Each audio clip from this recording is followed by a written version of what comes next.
Aquarians, happy Devuthani Ekadashi to you all. आप सभी को देवउठनी एकादशी की बहुत बहुत बहुत शुभकामनाएं। भगवान विष्णु हम सब पे कृपा करें और अब जब वो उठ गए हैं तो हमारी सबकी जो भी विघ्न है, जो भी परेशानियां हैं, उन्हें हर ले और हमें खूब सारी ब्लेसिंग और अबंडेंस दे। लेट्स सी कि आज का divine message, goddess guidance, universal message क्या है। आज हमें क्या सुनने की ज़रूरत है, भगवान हमें आज क्या कहना चाहते हैं। तो सबसे पहले देखूंगी कि आज के ओवरऑल डे की एनर्जी क्या है। 2 नवंबर जो है वो कैसा दिन है एक्वेरियंस के लिए, क्या सब हो सकता है, और फिर बात करेंगे डिवाइन मैसेज और गाइडेंस की। सो लेट्स सी कि क्या मैसेज हमें मिलते हैं आज के लिए। Alright. Please universe, please divine power, please spirit guides, please give me the accurate message which are in our higher goals. Sun, Moon, Venus, Rising Aquarians के लिए कैसा रहेगा 2 नवंबर 2025 का दिन। Thank you.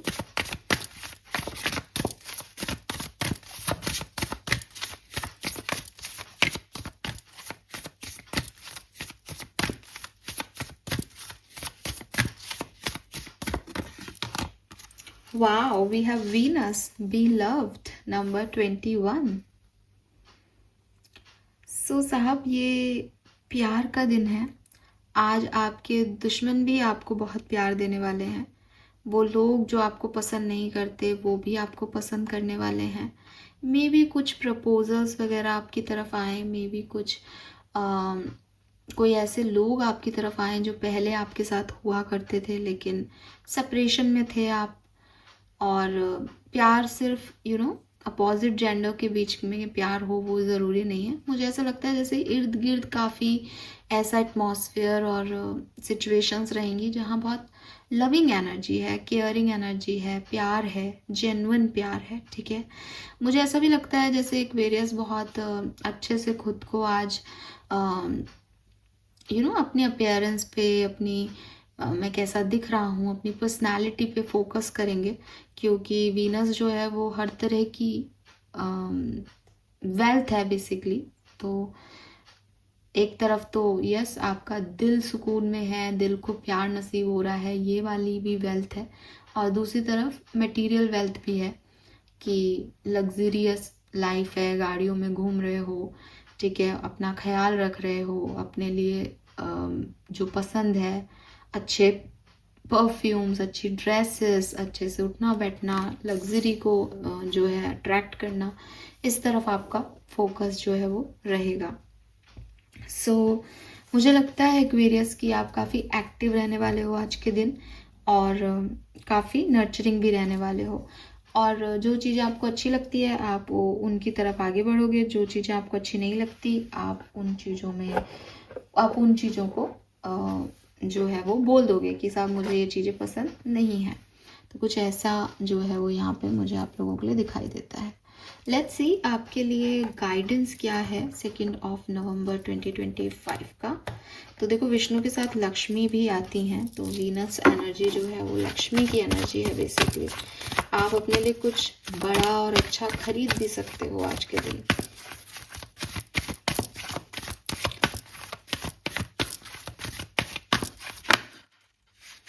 Okay, guidance for Aquarians. Thank you.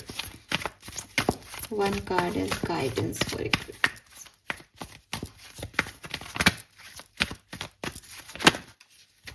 2 November 2025 guidance for Aquarians. Thank you. We have a change in our wind. Okay. Archangel Michael से हम एक card लेंगे। Thank you. Guidance for Aquarians. एक एंजल नंबर 1221 आपको बहुत देखने को मिलेगा इन दिनों। Don't give up on love. Yes, किसी के लिए ये लव सिचुएशन है एक्वेरियस। और आज मैं लूंगी एक मैसेज आपके एंसेस्टर्स, आपके स्पिरिट गाइड्स का। इस डेक से हमेशा एक्यूरेट मैसेज आपको मिलेगा। मैं बहुत रेयर यूज़ करती हूँ,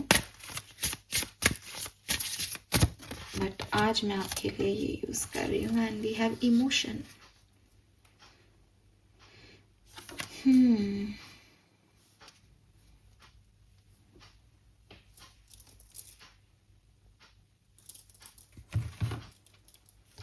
ओके, सो अगर मैं कुछ नंबर स्पेसिफिक आज के दिन के लिए चैनल करूँ तो मैं कहूँगी नंबर 3 बहुत सिग्निफिकेंट है। 33 333 आपको बहुत देखने को मिलेगा। एंड 1221 या 2112 आपको बहुत देखने को मिलेगा। 6 नंबर भी सिग्निफिकेंट है यहाँ पे आप में से काफ़ी लोगों के लिए। एंड 10 नंबर से 1 नंबर भी सिग्निफिकेंट है। यहाँ पे 11 नंबर एकादशी है आज के दिन, तो 11 नंबर और 2 नंबर भी सिग्निफिकेंट है।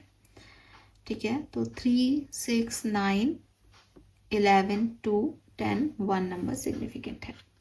कलर ऑफ द डे की बात करूँ तो देखो वीनस एनर्जी आ रही है, आप रेड कलर पहने बहुत अच्छा है।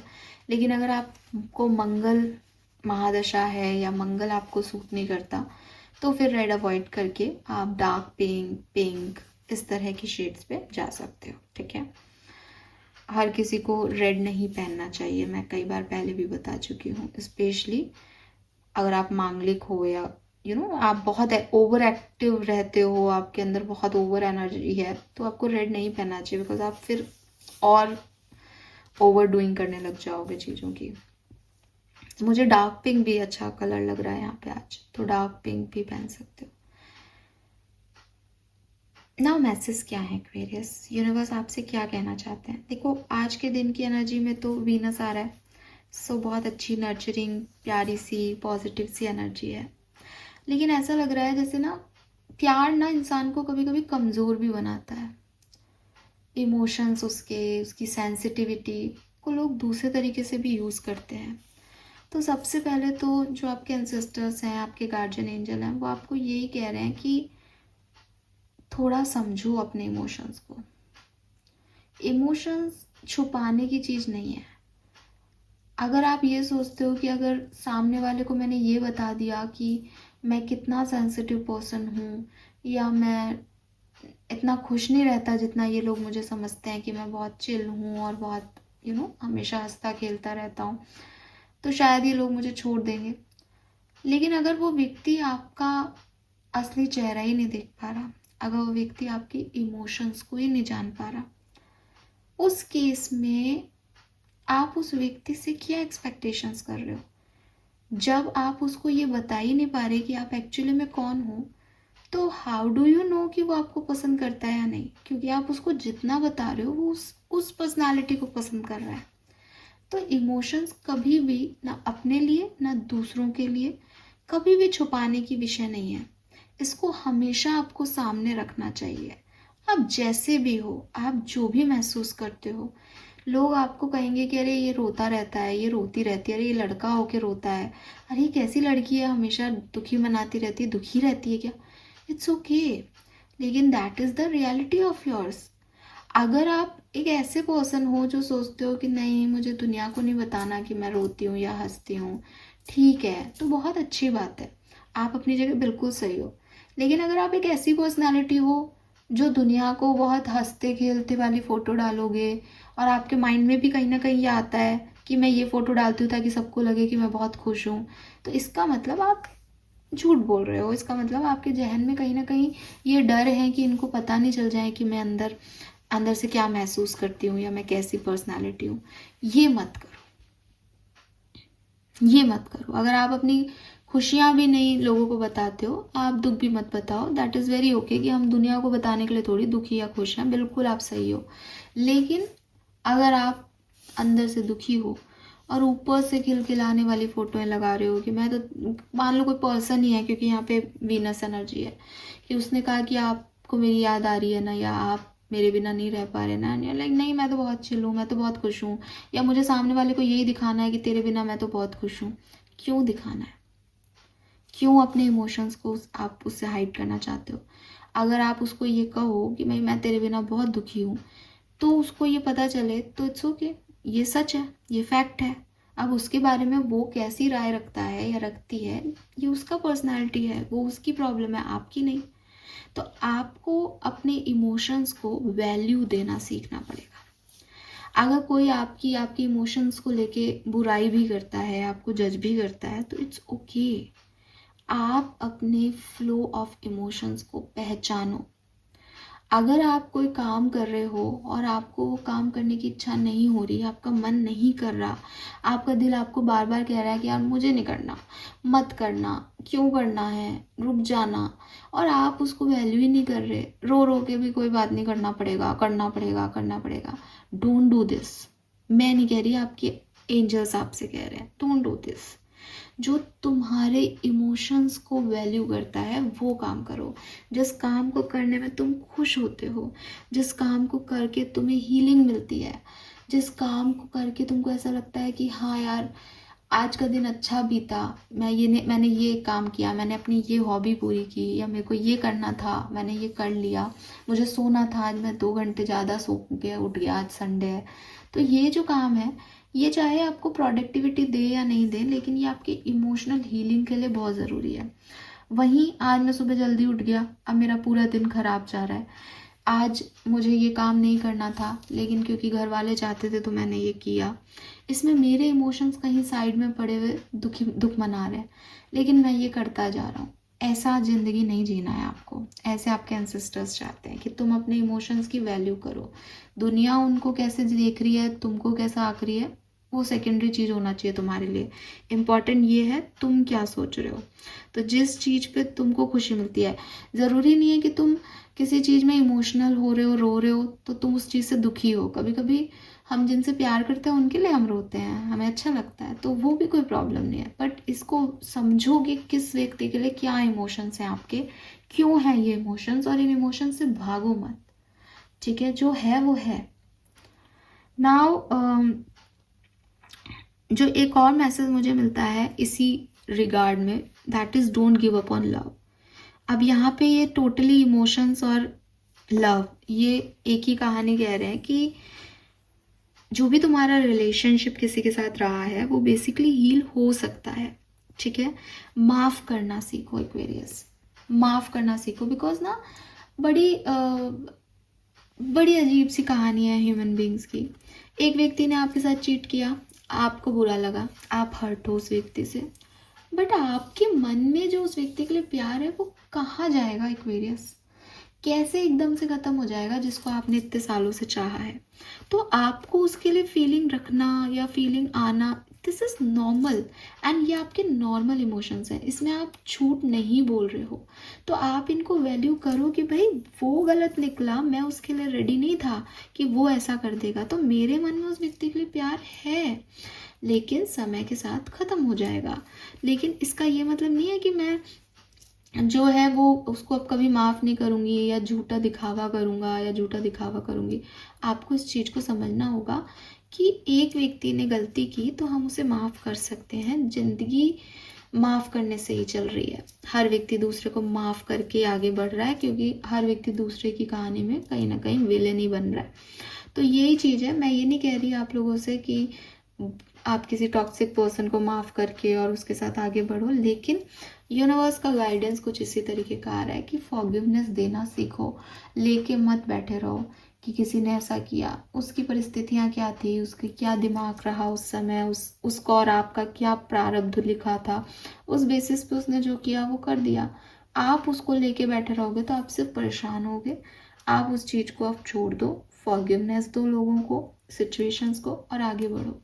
ठीक है, अगर कोई पर्सन भी आपकी तरफ वापस आ रहा है तो आप उसको भी चांस दे सकते हो, और अगर किसी और फॉर्म में प्यार आपकी तरफ आ रहा है तो भी आपको ये सोचने की ज़रूरत नहीं कि यार मेरे पास्ट में ऐसा हुआ तो ये भी मुझे धोखा ही देगा।